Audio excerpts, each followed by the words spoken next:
Okay, the ABS system.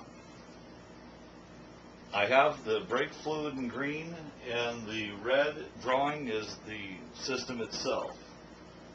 So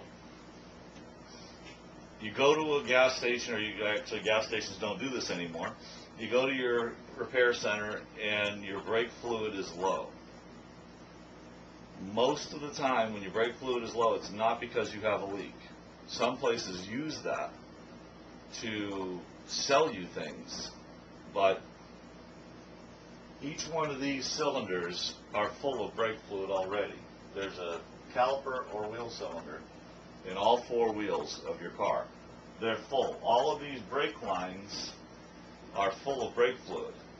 And then the last thing you top off is your master cylinder. So when your master cylinder reservoir goes down, it means that your brakes more than likely have worn, and the calipers are pushed in more, and the wheel cylinders are pushed out more, and it took more brake fluid to fill up the piston chamber or the cylinder inside the caliper and the wheel cylinder chamber.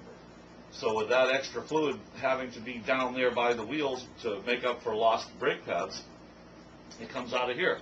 And when you do a brake job, when you compress those pistons and the calipers and you push those wheel cylinders back in, all that fluid goes right back into the master cylinder, and you don't need any anymore. So you don't want to add fluid.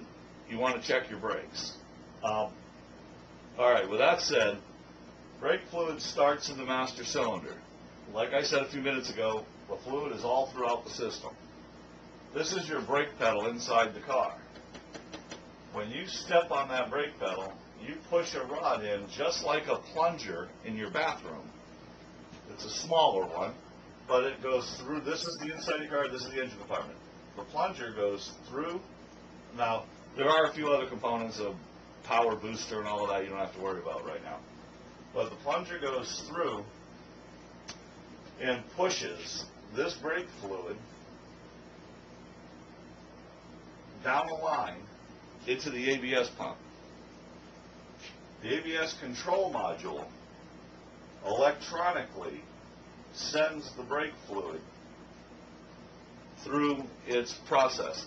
In an emergency, it will open up the solenoid and put brake fluid here, here, here, here, over and over again, stopping your car without it skidding. It has control over which brakes will apply through this pump using the brain. This one is the brain, this is the pump, or the heart. So if you're not in an emergency situation, this box acts as a proportioning valve. So when you step on your brake, the right front tire and the left rear tire get the brake fluid first, and then the left front tire and the right rear tire, almost at the same time, but that way the car doesn't pull. It splits it up so that the car doesn't twist and lean in one direction. But so it's a proportioning valve that sends the fluid catty corner on the wheels every time you hit the brakes under normal conditions, and then it acts as a high-speed proportioning valve to keep your car from locking up so the wheels don't skid. So it's really simple.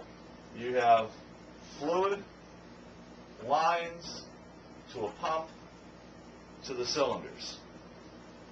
I'm going to talk about calipers. I'm going to talk about wheel cylinders. I'm going to talk about the master cylinder a little bit right now, and that's it. It's not that complicated. If you have any questions, you can go to bewareautorepair.com, send me an email. My email address is bill@bewareautorepair.com. I'll return the email. I'll be glad to help you. Your master cylinder is a very, very simple thing to see. It's all it does, as you can see, is push fluid in the direction of the wheels. This should be clean.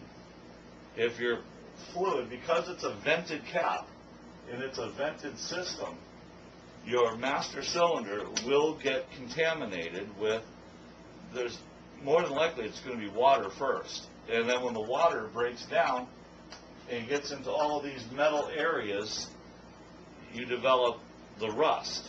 So you get debris in your brake fluid. As this debris goes in and out of these little seals, all the rubber, it nicks the rubber, it creates issues with your braking system.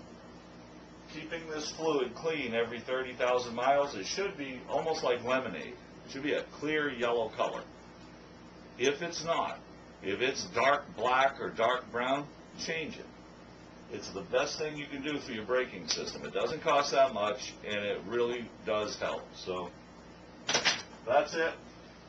Just pay attention for the next couple of lessons, and you'll be an expert on brakes. And it's not real hard. It's real simple stuff. But I would definitely like to see more people understand what's really happening to them when they're out there at repair centers. And so if these people aren't going to show you, I'll show you right here. Have a great morning.